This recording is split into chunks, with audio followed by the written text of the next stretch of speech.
Hey friends, welcome back to the channel. So, I read this book, So Good They Can't Ignore You by Cal Newport way back in 2016 while I was still a medical student, and it pretty significantly impacted what I decided to do with my career. And so in this episode of Book Club, which is the ongoing series where we distill and discuss highlights and summaries from some of my favorite books, I'm going to share the 4 key points from the book that really resonated with me. And if you're anything like me and you're also on this quest to find work and a career and stuff that actually fulfills you and that you actually enjoy, then hopefully some of these insights will be useful. Key point number 1, don't follow your passion. The only way to do great work is to love what you do.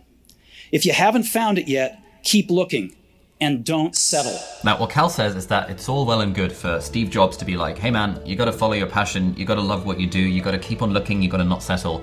But that's not what Steve Jobs actually did. Apparently, back in the day when he was in his early 20s, he was super into Zen Buddhism. So had he followed his passion, he would have become some kind of Buddhist monk, but he didn't follow his passion. Instead, he took these sort of winding, circuitous steps in his career. He got really good at the thing that he was trying to do with his career, and he eventually found something that he really enjoyed, but he found it by virtue of being really good at the thing rather than being a pre-existing passion.